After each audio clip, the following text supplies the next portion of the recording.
I first met Jonathan Winters about 1953 or 54. Jack Parr at that time, believe it or not, was doing a show early in the morning on CBS. And I went in to fill in for him once, and they said, you have a fellow called Jonathan Winters on today. And he came on, and I thought then he was the most inventive, off-the-wall comedians I have ever seen, and I still think that.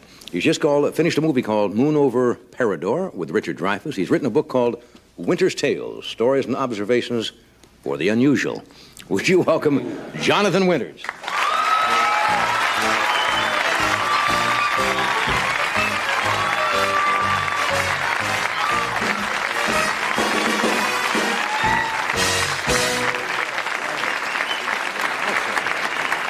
Little pouch there. Well, Just a little you know, pouch there. turkeys carry a lot of stuff in front, and it costs them their lives. So I'm carrying everything. I've been carrying it for a long time, and I tell you, it's just since we're on this. Yes. I'm so thankful, really, to be here at this particular time, because of the book and because I'm alive, and my shoes are corrective. I can feel my toes now. They didn't come through a chiropractor. What is not a chiropractor? You're a colonel. What is it? A general. Chiropodist. Or chiropodist? Or podiatrist. Podiatrist. I had too many guys working on my feet. That's why they had to be corrected. But at any rate, I stopped drinking a long time ago. Oh, yes. Obviously, I haven't stopped eating, but I stopped smoking. There's so little left. And that's out. And the feet are out. And that's a memory, too. That's a memory, Yeah. It falls off, and it's gone away. It flies away. Does it bother you getting older? No, it doesn't bother me. I'm 62 now, John. What was it you said one night? You were on the final? Final glide path. Yeah. It's the fourth quarter. Yeah. For those people who are doing a lot of this, get ready. You can't take that can through. Doesn't happen. My stepfather once said to me, if you make 60, you are definitely in the fourth quarter. Definitely. Might be OT. Mm-hmm. You come from a family of... Take time. A small family. I was the only child. I'm glad. I got everything there was to get. No rivalry? Not a lot either. No rivalry. No, I fought an attorney, killed him on the spot. He said, you get the kitchen knives. Good. You'll do time for this, and then it was gone. Anyway, you want to talk about this? Sure. I mean, it's called... Get off of kitchen knives. You got it. This was a book, took me 5 years. 5 years? Yeah. A little slow. Well, you have a word processor? No, I don't have a word processor. You're not smarter now. If you were a kid now, you'd have a word processor. This is all I got. Yeah. And that's all Lincoln wrote with, I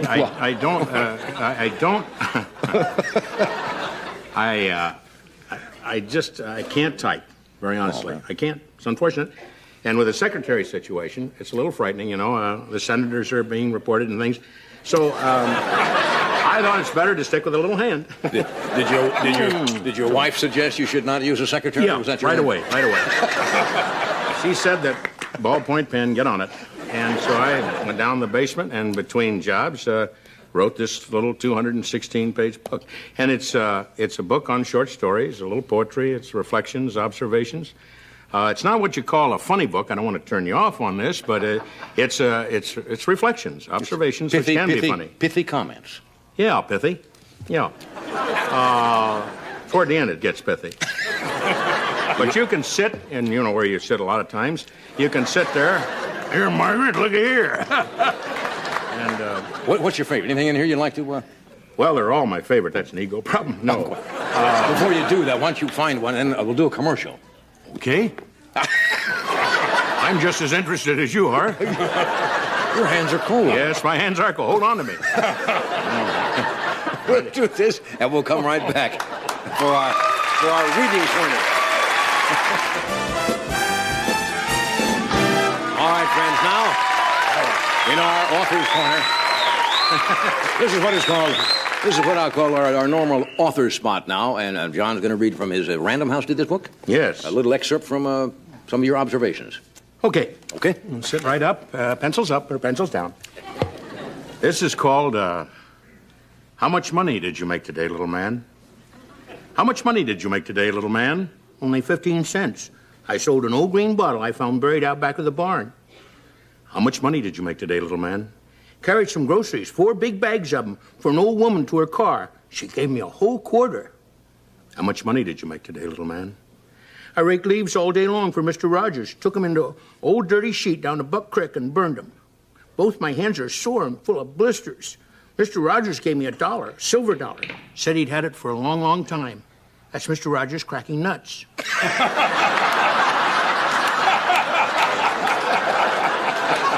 Either that or the fireplace is on fire. How much money did you make today, little man?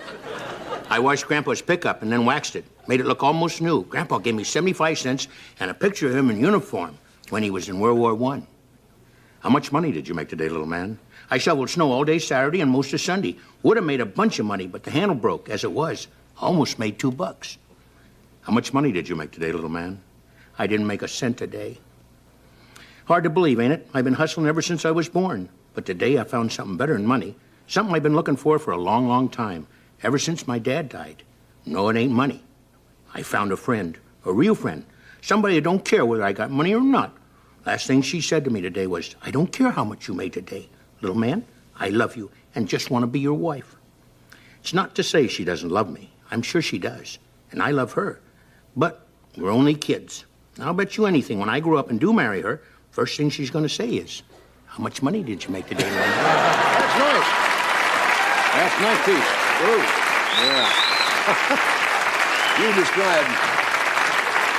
You have described yourself as a 60-year-old kid, right? Oh, 62, yes. 62. Do you still 62. hang on to your childhood possessions? Yeah, I've got my ball mitt, which is really, it's small. It's just, my hand is small, and it just barely covers my hand. It's an old mitt, Walker Cooper out of St. Louis.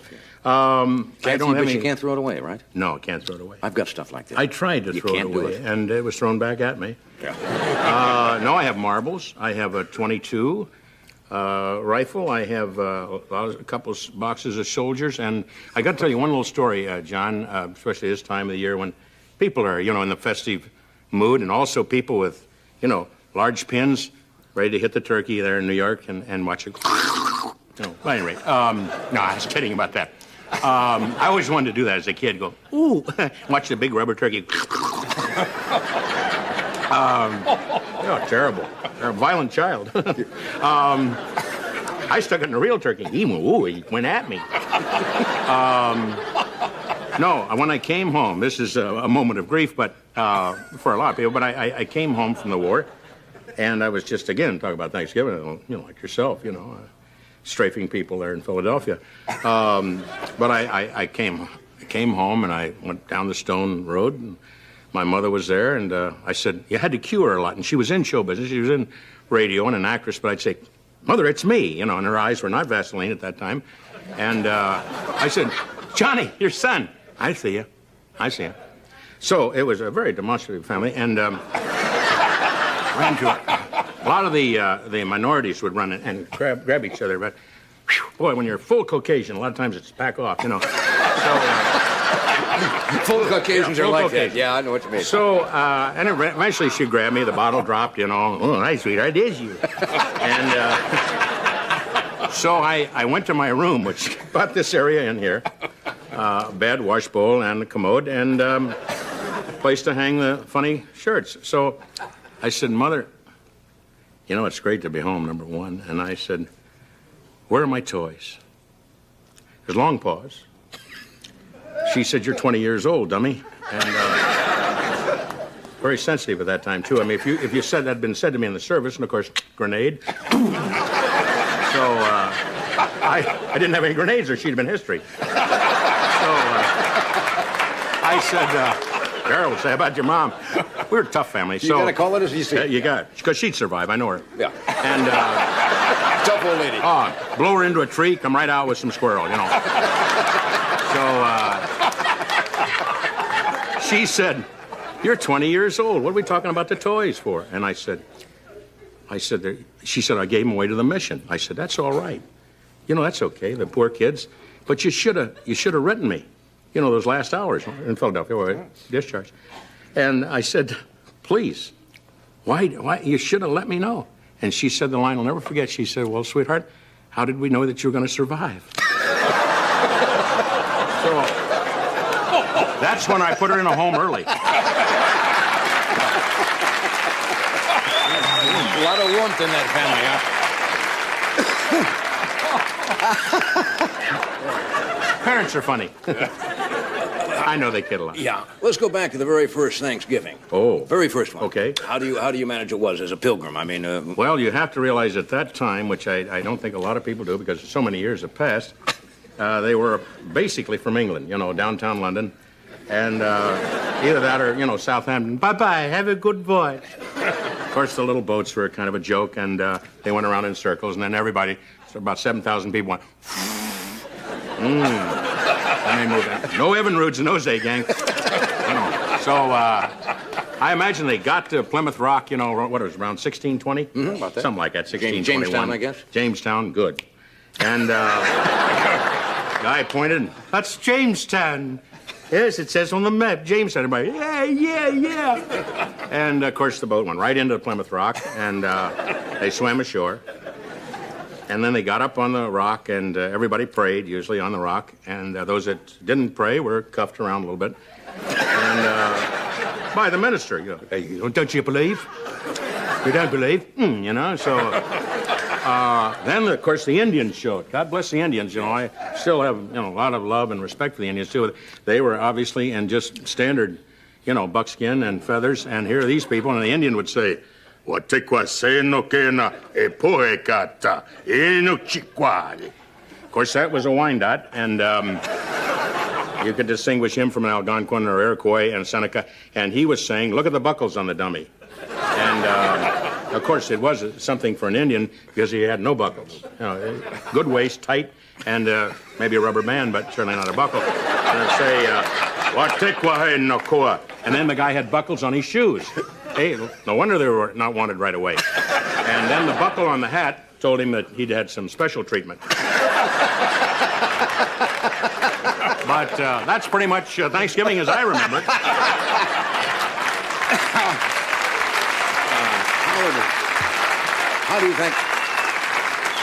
How do you think the farmer Elwood P. Suggins would feel about Thanksgiving? Does he raise turkeys? Yes. I raised turkeys. In the beginning, we raised turkeys back in the late 30s. We had so we had about 600 of them. And I thought it was early snow, but it was just white turkey. And we just went out there with full shot, about 12 shot, opened up and got a lot of them. And then I had heavy grief over that. And I had heavy grief that I'd kill them birds. So today, we just wait for a Cadillac to come through town. And if they cross the road, the Cadillac belongs to the Cadillac there. And I picked one out just for Sunday, right out of the grill. Bird had just like this, had the design on it and everything. But we've taken to eating some small animals. I don't want to go into that. Mrs. Suggins is still living, Mrs. Suggins is full of life. Yeah. She's bedridden. Oh, I didn't know. Yeah.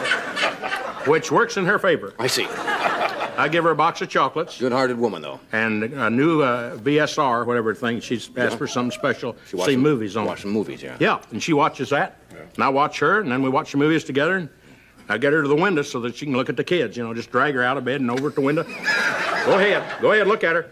Put it on F6 and put it on CU, close up, and then I drop her out of the window.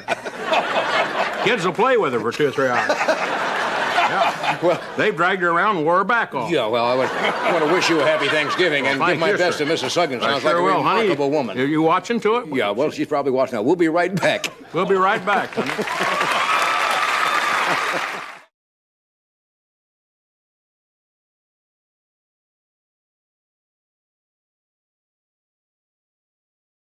My first guest, I consider a good friend. He's been with us several times in the past few months, and a most original and creative talent in our business. Would you welcome Mr. Orson Welles?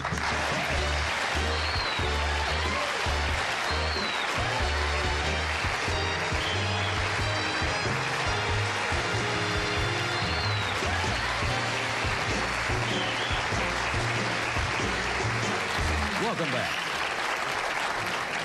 I got to tell you something. I thought about it upstairs tonight. The very first time you were booked on this show, I was really kind of scared. I don't know whether you know that or not. I didn't tell you that because I've always been in somewhat awe of you, and I did not know you at the time. But we'd been on the same stage together, and no harm had come to you. That is true. That is no harm. And I was. And then you were on that show the first night, and everything just worked great, and now it's so great to have you here all the time. Well, I was much more scared than you were, believe me. Oh, come on. Oh, No, sure. That I won't buy at all. Well, of course. Of course, anybody's scared to get out in front of the public. I think it's only the people who haven't done it very long Let me saw. aren't scared. Just now, for instance, they said I was waiting behind the multicolored curtain, and one of the fellas back there says, well, this must be like old hat to you. You know, because I've been about 4 times Right. on the show, and old hat.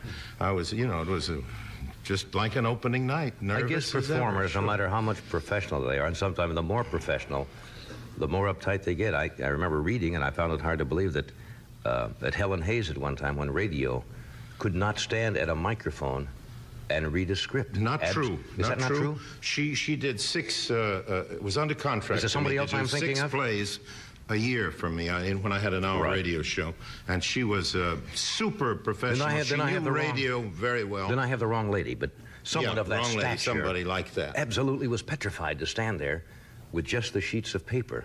And Yeah, a lot of people can't read. You know, reading on radio is another talent. It is.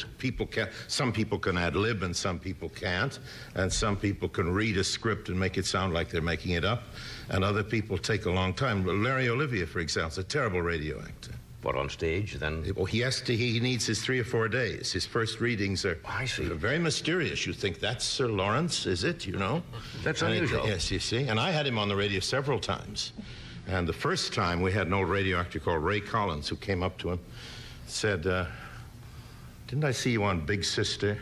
That was a soap opera, you know?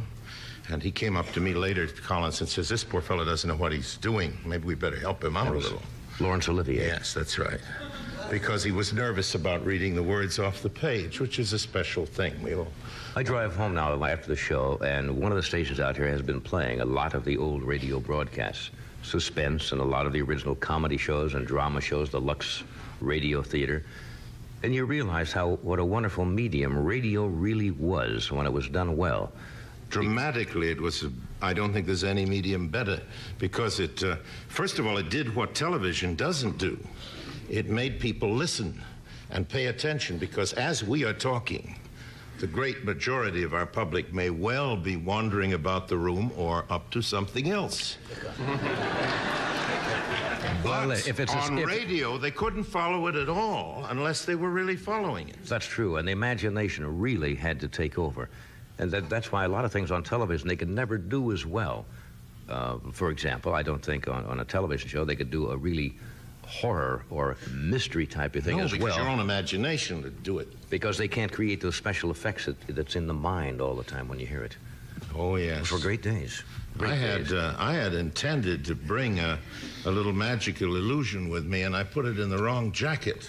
No magic tonight? So no magic tonight, and I had also told myself that I would do what Mrs. Temple used to tell Shirley before every take, and I find I'm not doing it. Do you know what she used to say? No. This is really true. Just as they put that slate on, you know, take number 4, whatever Right. it is, Littlest Rebel. She'd say, "Sparkle, Shirley." Sparkle, Shirley. So that's what I told myself behind the curtain. Sparkle, Orson.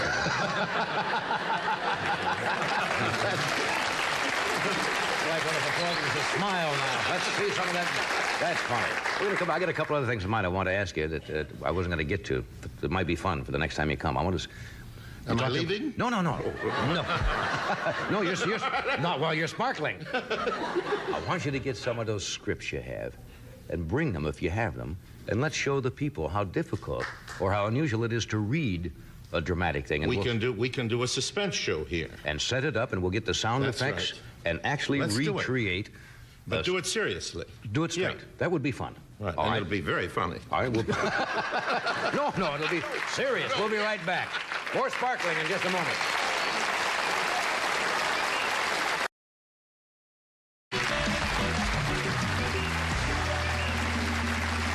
We're back. Orson and I.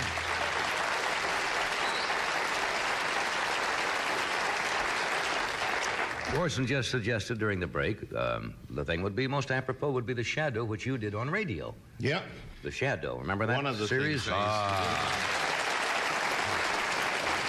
Now, in those days, it was interesting. The shows were live on radio, most of them. Some of them were transcribed. No, network shows had to be live But they by law. Right. The only transcribed shows were syndicated shows and local ones. And you would play like maybe 5, 6, or 7 different shows, like in New York City, playing different characters on each one, right? Yes, and I found out that you can hire an ambulance in New York without being sick. No, I didn't know that. So I used to go from CBS to NBC and back again in an ambulance so I could get through the traffic in order to get from one soap opera to another, you know? And I wouldn't know what I was going to play. They'd hold an elevator open for me. I'd come in. They'd say, Studio 3. I'd go into Studio 3. They'd hand me a piece of paper. I'd say, what is it? And they'd say, 70-year-old Chinaman. And we're on the air. I didn't know how it turned out, what happened, anything. I was a 70-year-old Chinaman. Just go right in. We're talking about first readings. That's radio reading. Well, and, of course, radio actors like myself, that first reading is the best one. We haven't got anything better after that. You just go do it. What would happen when you do a fluff? Now, there had to be times when the lines would... Oh, yes. We had, I remember one morning, we used to do a show in my poorest days in radio when I had only one show to live on. Joe Cotton and I were both living on $18.50 a week, which was the fee for this. It was on what's called sustaining, and it was the School of the Air. The School of the Air. The School of the Air. And one morning it was about the Olympic Games in Greece. And the lady authoress, an unmarried woman in her late 60s, was sitting in this tiny studio with an organ and the rest of little cast of 6, and we picked up the script, pretty badly hungover, I may say, and went on the air live with dialogue that went like this. Ah, Pythias, you have the biggest lance in all Athens. Can you throw it over your shoulder? Let me see your discus, you know. And all perfectly clean, unbleepable stuff, but we were only about 6 minutes into it when they had to just play organ music. We were all on the floor because this spinster lady didn't know why. We thought it was all so dirty. And when we finally came to a line where I had to say, barrels and barrels of pith. Organ music up and out. Organ music, and I never worked for School of the Air again, nor did Joe Cotton. We starved for a month. Off the School of the Air. We were written out. They did wonderful things in those days, and not all the stories are apocryphal. They're true. The craziest are true. They undressed Bill Stern once. You know that story? Yes, I was there. Bill Stern was one of the great sportscasters of all times, and he was at NBC, I think, at the time, and somebody went out to a studio tour, and while he's on the mic, they removed his trousers. Oh, yes. Now, there's nothing he can do. He is on the air. That was Frank Reddick. They're pulling his trousers down, and he's saying, in the meantime, the score on the Browns. Right. They pulled his trousers off. Now they go out into the hall, and there's a studio tour, and say, by the way, you better drop by 8H. Stern's doing the sports. And all these people walk by the window where he was sitting there in his shorts doing the thing. Wonderful things like that. Setting the script on fire was an old device, wasn't it? Yes, and then we used to do a lot of shows in front of an audience, all dressed up in evening clothes. I never knew quite why. Give it a dramatic flair, you know, the Philip Morris hour and things like that. And we had a very dramatic director called Charles Martin, who used to give very dramatic cues, and he was, you know, the Toscanini of the radio directors. So the audience would be aware he's there. And he'd see him in his dinner jacket doing all of this. And I used to repeatedly pretend to drop my script and lose my pages before it came to my time in order to spoil his act. You see, because I'd drop all the pages and we'd all be picking them up saying, oh, that isn't it, must be this, and so on. Then while he was looking away, I'd get the real script out of my pocket, you see.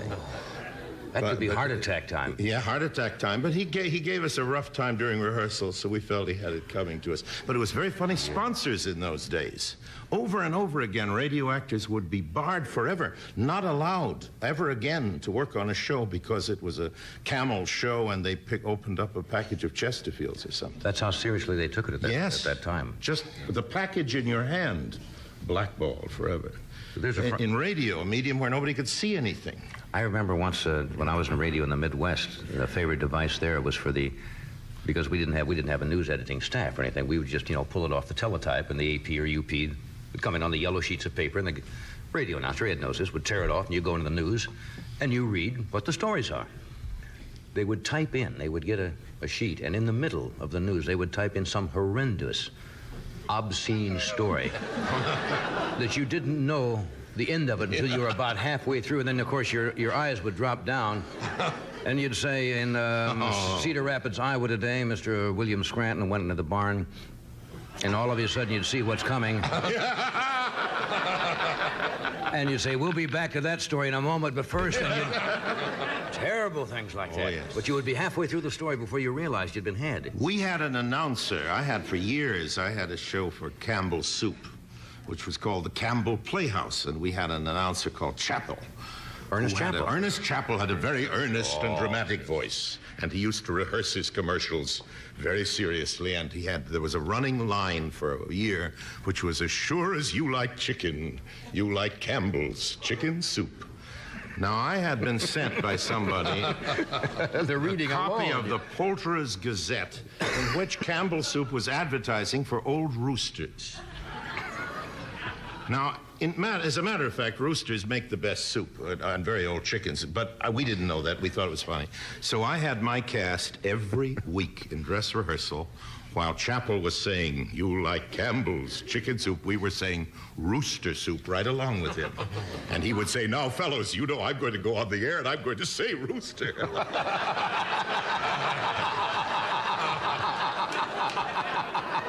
He did. He did.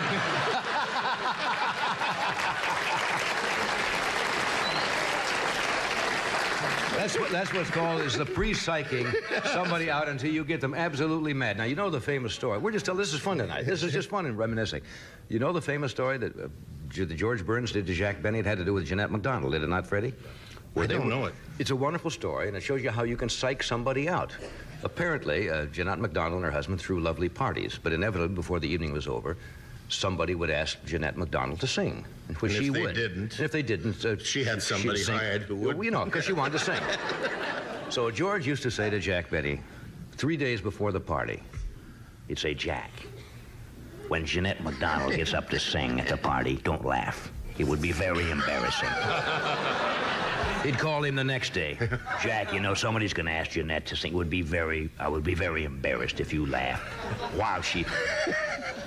Sure enough, so they're at the party and somebody says, Jeanette, would you sing a song? And Jack goes right out. It was all over. He was physically unable not to explode with laughter. I know that's true, as it sounds like George, for one thing. He was. And Jack also you could get him quicker than anybody who ever lived. Was a great patsy for George. Oh, he was one of the only great comedians who really enjoyed other comedians. Right, he did. You do too, but they're so rare, the people, the really good comedians because of that false laugh, if you've ever watched them. Oh, trying to break up. Yes, no, that's right. Hang on a second. I like your I Ernest... used that in Grossingers in 1939. I like your Ernest Chappell reading of the chicken soup. What is that again? It's... As sure as you like chicken, you like Campbell's chicken, rooster, chicken, rooster. Oh, I got another story. I got another one come to mind. Great. This is more fun. Ed Hurley, one night, I've told a story on the air before. Ed Hurley, who does the Kraft cheese commercials and has for years of the Kraft Playhouse, had the actor Seshua Hayakawa, and they had fit in. He's in the booth. You're in trouble now. No, he's absolutely... And, of course, Ed Hurley has this wonderful rhythm in his voice, and he's just finished how to make this wonderful cheese and send for the booklet and 50 ways to prepare Kraft cheese. And he's in the booth sitting like this, and it's the end of... the credits are coming over the crawl. And Ed Hurley, he says, next week, we have the bridges of so-and-so and so-and-so starring that magnificent actor, Seshua Hayakawa. And you heard this... He said, of course... Seshua Hayakawa. And now you hear just a little bit of a in the booth, and Ed now comes on to try to really bail himself out, and he says, you'll have to, excuse me, ladies and gentlemen, but I've always had a little problem with that name, but of course I'm talking about Seshua Hayakawa. He did it 3 times in a row, and I fall out of the chair. I am absolutely... By then it was all, he couldn't get it if Hayakawa was there, he couldn't have got it. I had a show called The Cornstarch. I was the voice of Cornstarch. Oh, you're putting me on now. I kid you not, and it was one of my first really good jobs because it was 5 days a week, $75 a time. All I had to come in was read a poem while the singing strings of somebody or other played, and I'd read this thing. And I had to write a little thing about the poem before I would read it. It was a 15-minute spot for the housewife at noon. And I had been up about 3 nights without being to sleep for overwork, as you may imagine, and came in one day, and it was a poem they picked for me by Robert Browning, and I couldn't understand what it was about.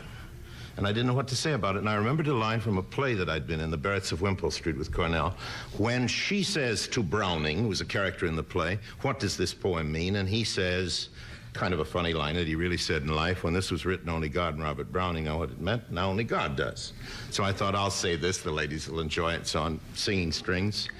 And all the sponsors, and the smaller a show was, the more sponsors would be in a Of course. in a room, you know, were gathered. And I said, "Good morning, ladies and gentlemen.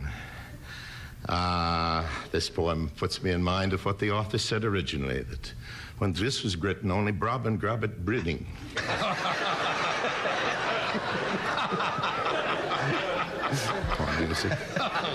When Grot was written, only Grobbit breeding. Music continued. When Grob and Gribbit... When God was written, only Brob and Brit and Gritty.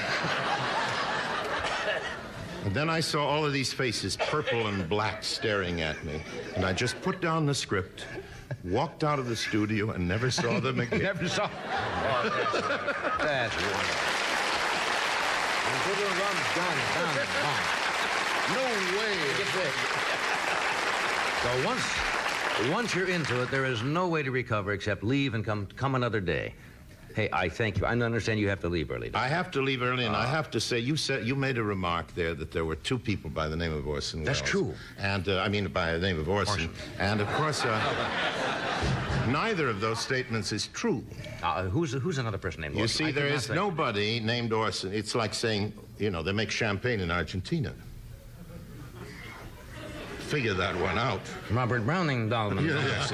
No, there is a deep message in that, because the very talented fellow, and I wish he weren't, who's following me Right.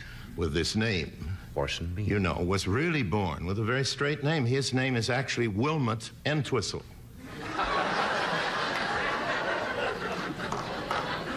I don't buy that at all. Well, it's a name like that. Ask it. Wilmot Entwistle? It's a name like that. Ask. What happened was, in those days, Bob, they used to use my name on radio just to make people laugh. They used to think Orson was that funny. And maybe it still is. And this fellow, Wilmot... Wilmot Entwistle? Yes, Entwistle or Bracegriddle, whatever it may be. Deciding at the beginning of his career that since he didn't know any good material, he'd better come out with a funny name. Took up Orson. Invented Orson Bean. Do you know anybody else besides you and Orson Bean named Orson? His name isn't Orson. Well, I mean... well, professionally it is, but do you know anybody else? No. No, and there'd better not be. Thanks for coming.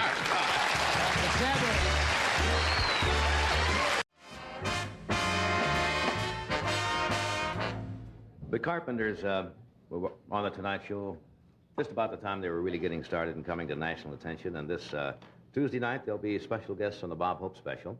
And on November 17th, Billboard magazine, which is kind of the Bible of the recording industry, is going to be devoting a special edition honoring the Carpenters. This is their new album, which contains 12 singles recorded in the last 4 years. 10 have sold over 1 million copies, and many more than that. Would you welcome, please, Carpenters?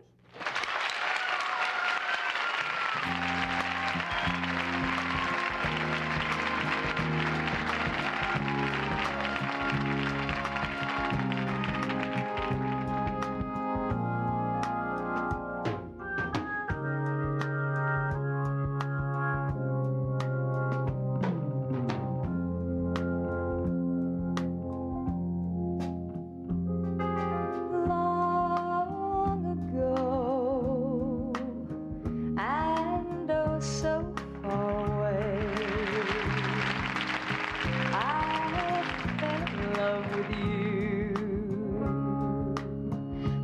for the second show. Your guitar, it sounds so sweet and clear, but you're not really here. It's just the radio.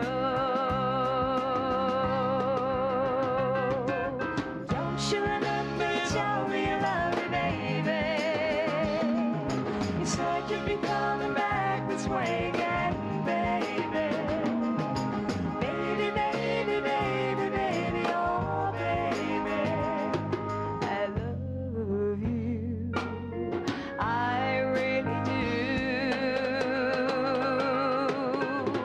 Don't you remember you told me you love me, baby? You said you'd be coming back this way again, baby. Baby, baby, baby, baby, oh baby, I love you, I really do.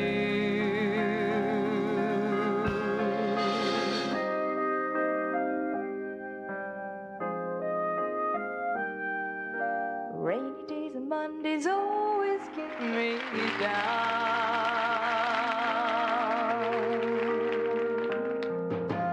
What I've got they used to call the blues. Nothing is really wrong. I'm feeling like I don't belong. I'm walking around some kind of lonely clown. Rainy days and Mondays always get me down.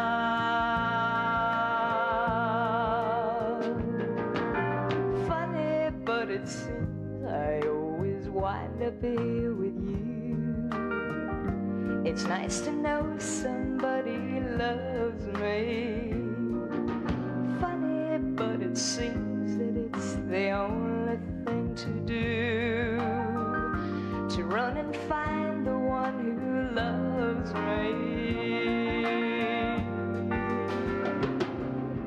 What I feel is come and gone before.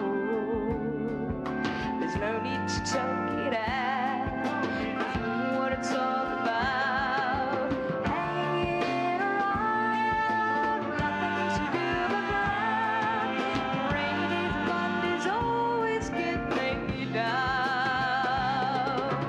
Hanging around, nothing to do but run. Rainy days and Mondays always get me down.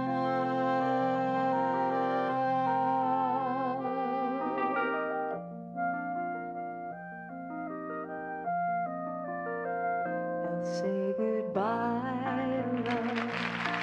No one ever cared if I should live or die. Time and time again, the chance for love has passed me by. And all I know of love is how to live without it. I just can't seem to find it.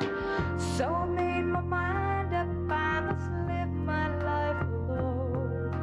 And though it's not the easy way, I guess I've always known I'd say goodbye to love. There are no tomorrows for this heart of mine. Surely time will lose these bitter memories, and I'll find that there is someone to believe in and to live for, something I could live for. All the years of useless search have finally reached an end. Loneliness and empty days will be my only friend. From this day love is forgotten, I'll go on as best I can.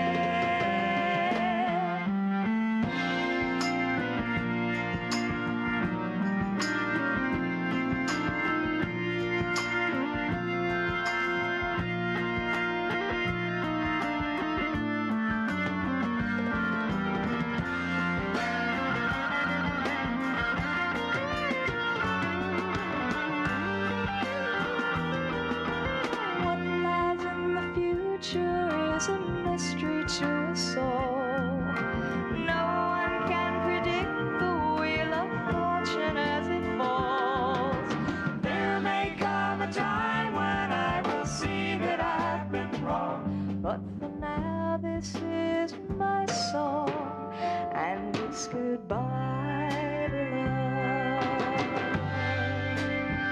I'll say goodbye to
We are back now. Hey, it's good to see you again. Hey, hey, hey,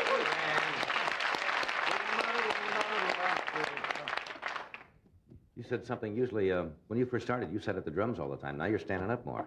You miss sitting back? Well, yeah, they finally got the message across to me that they wanted me to get up. But, I was the only girl in the group, so they were looking at me. Yeah. For some of the songs, she says. Yeah. Plays the drums. Hey, it's so good to see you. You've had such a tremendous success the past few years. It's just Thank you. been incredible and well-deserved. You're on the road a lot, and I understand you have the same problems. You work, what, 6 out of 7 days most of the time? Just Oh, yeah, about, yeah. when we go out on tour, it's 7 days a week. Yeah. And all the things happen? The luggage doesn't show up? The instruments don't show up? Not long ago, we played Notre Dame the day of the USC Notre Dame game. And we flew in late because we couldn't get a motel reservation because everything had been booked up. Right. Like a And year in advance. They take. We played the date, and then we were going to fly to Evansville that night. Right. And we lost an engine. We have a charter, a 2-engine plane. And then you lost an turboprop, and engine? we lost an engine. And While we just- were in the air. Oh, yeah, and he landed it, did a terrific job, but still. Luckily, the screaming probably covered up the noise. Right. Well, we Didn't hear it. It was a good thing, because we didn't know about it. We heard a power cut, but this was after we went to Notre Dame Right. and had an accident. It was a great day.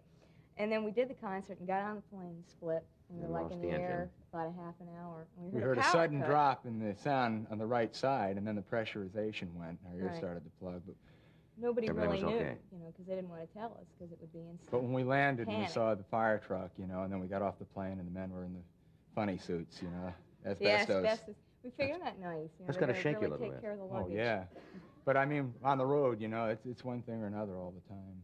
Yeah. I'd rather stay on the ground. There was Except some- it's not safe down here either. Yeah. There was some talk a while that you were going to do your own television show. Are you going to proceed on that, or are you giving it up, or what? The special, or? No, just as a regular series that you were going to do. I didn't think, we really don't, never got into that, because Yeah. it takes, I'm telling you how much time it takes, that's right. No, I understand. But we like playing in concert, and really the concerts and the recording Takes up all our so much time. time. that Yeah. We really wouldn't have the time. Even though I'm in television, I think sometimes you miss on television. You can't really get the sound. There's nothing like an in-person concert, I think, for Oh, music no. to get close to the audience and let them hear the whole thing. Yeah, Right. it's like even from here to there, it's too far. Move them up. But then there's no room for the cameras. What's a gold album mean? Does that mean 1 million? Okay, $1 million in sales is a gold album. How many That have you means got it's now? about Is it 440,000 Right. albums. Now, we've been lucky enough to have each of our albums, except the first one, sell over 1 million copies. Yeah. Now, the Close That's View album incredible. sold about 4 million copies, and the others have all sold. That's really incredible. Oh, it's have No, all Thank sold you. over 1 million. That's a platinum album. When you Platinum. A million when you units. get 1 million units that's of an great. album sold. Can I ask you a rather dumb question?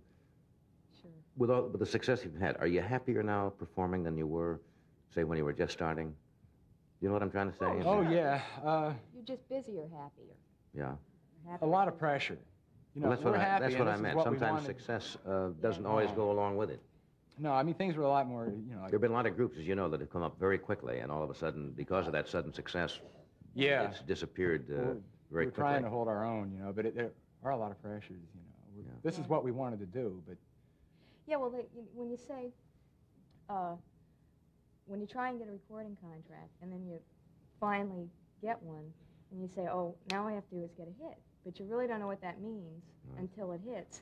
And then it kind of, Then you want to get you the can't album. really Then call gotta it. do you that. hardly can get a job before you get a hit. You know. can't. You're lucky, you know, if you get a thing here or there. Then the hit record comes along, and it's what you wanted, and all of a sudden the bookings start, especially if you sell albums. Right. And then they say, well, if you enjoy it, you know, you have to have a follow-up. Isn't it And funny how you say- run into all the people who said, boy, I knew then? Oh, yeah. Oh, sure. You all found over. friends real quick. Yeah, well, it's once it happens, you never really know how it happens Yeah. or when, but all of a sudden you go from here to here, and you're like, there's no stopping. Yeah, well, the main thing is you still look like you enjoyed performing, and that Oh, comes it's a over. Oh, and yeah, that's- we love That's the whole performing. thing. Let me interrupt a second. Then you're going to do another thing, right, for us? Here's a day, a typical day. Yes, I have it right here. In the life of a lumberjack that you've been asking about.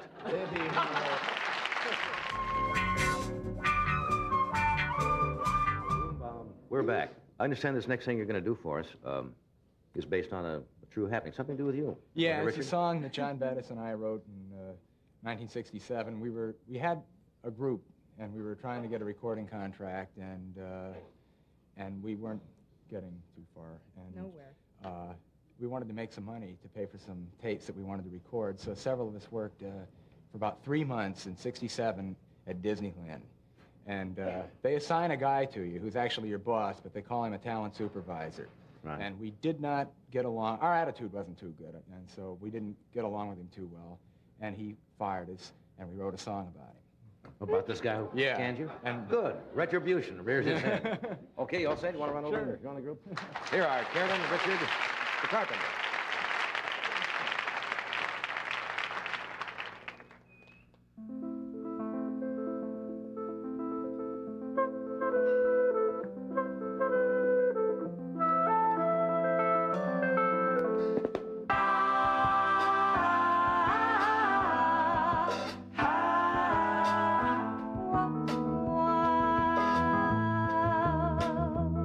Mr. Gouda, say, Mr. Gouda, may I have a moment with you?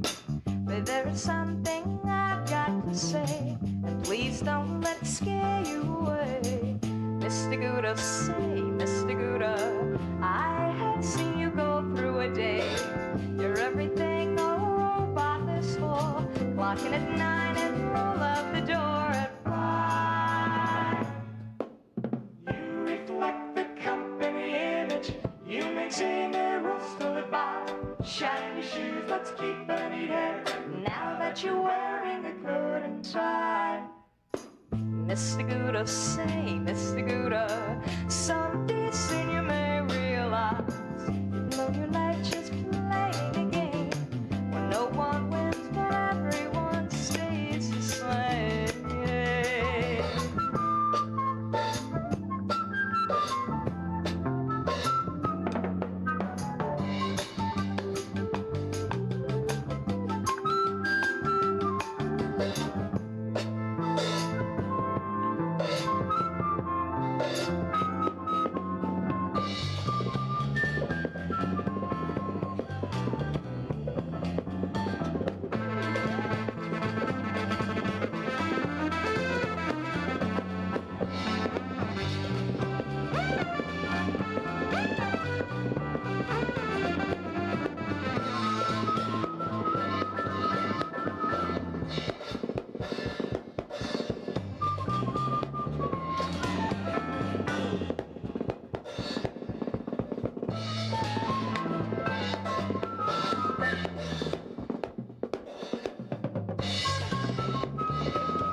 Mr. Gooder, say, Mr. Gooder, someday soon you may realize that your life just playing a game where no one wins but everyone stays the same.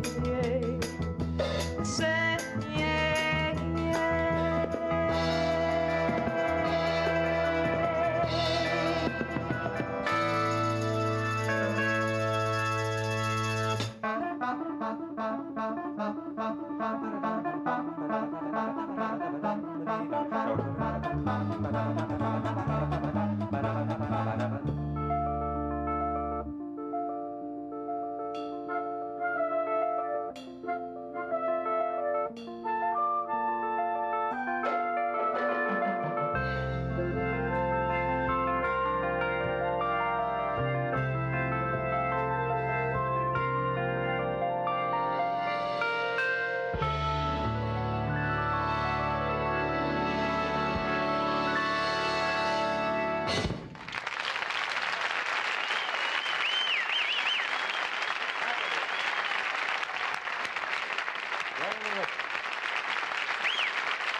We'll be back in a moment. Make the good times last with a Sony tape recorder. Brought to you by Super Scope.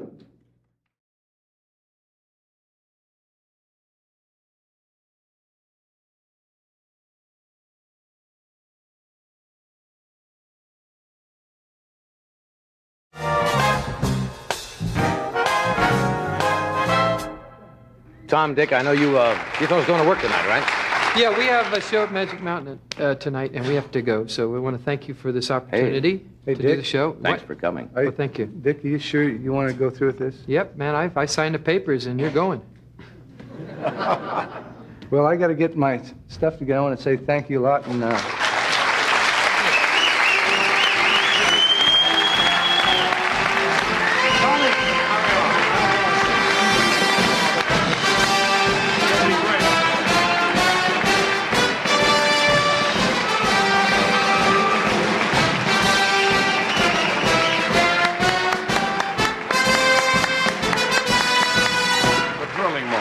you better introduce somebody you're going to be just alone, and you're no good alone. Mr. Baseball is with us. Hey. Mr. Baseball, Bob Uecker, who has a career in Major League Baseball second to none, and I mean that. He's now a broadcaster for the Milwaukee Brewers and one of the three announcers on Monday Night Baseball. Would you welcome Bob Uecker?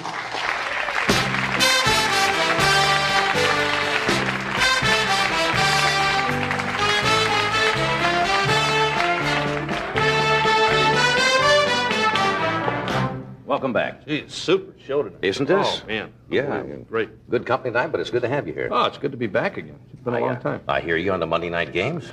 Yeah, I keep showing up. You know, I tell you to go to Philly or L.A., someplace, wherever they tell you to go, that's where I go. Yeah. You know, doesn't matter what the game is. Who cares? You know? Yeah. Did you, just where you go where they send you? Well, after the game, I always thought was much more important than the game itself, you know? Right. Pound the streets a little bit. See what's cooking. Dig up a little action. Yeah. Hey, when you were a kid, did you have a dream of being a Major League Baseball player? I mean, say someday I'm going to be playing in Yankee Stadium, or... I think every kid does. I think I didn't only want baseball. I wanted track and field too, I guess. I think I was the youngest kid in Milwaukee to participate in a hammer throw. Manual training teacher. Zapped a ball peen hammer at him one day. Did you like No, but the javelin throw, I liked to throw the javelin when I was a kid. Yeah. And neighbors used to get upset about that, you know. Of course. They had a shingle house, it'd stick right in there. But the hammer throw, I threw a 16-pound hammer. I was 15 years old, a freshman year in high school. I threw a 16-pound hammer. I was the youngest kid in Milwaukee to throw a 16-pound hammer. Yeah. And about 8 minutes later, I became the youngest kid to wear a truss in Milwaukee. That was the same. Well, you shouldn't start too young with sports like that. Yeah, it blows you up like this. Yes, and you can't sit well. And were you injured like a lot of ball players? They always seem to retire because of injuries. The elbow goes, or The legs go. Were you plagued by any injuries when you played at all? I think for me it was more my hands than anything else. Well, you were a catcher. Yeah. You go in a bar after a ball game and you're sitting there 3-4 hours popping a few, and sooner or later somebody's going to step on your hands, you know.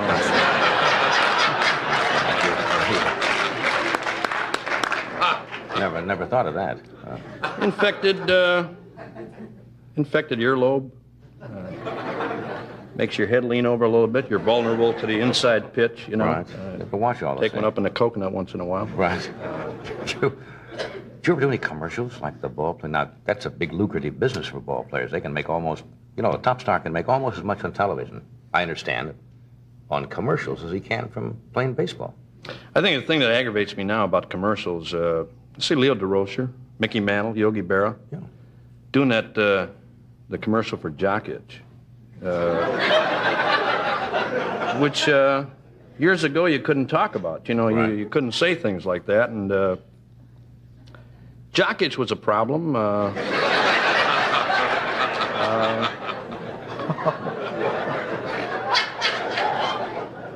I played, it was a league rule you couldn't touch yourself. And,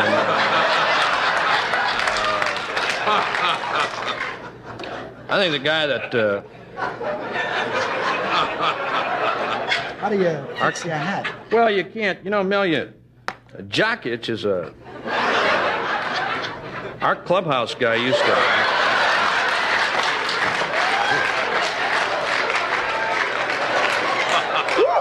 Well, the guy in the clubhouse is a guy that caused it. Like if you didn't pay your dues on time, or if you're a little light with a tip, like when they did your laundry. Right. Instead of rinsing the soap out, they'd leave the soap in there, in there.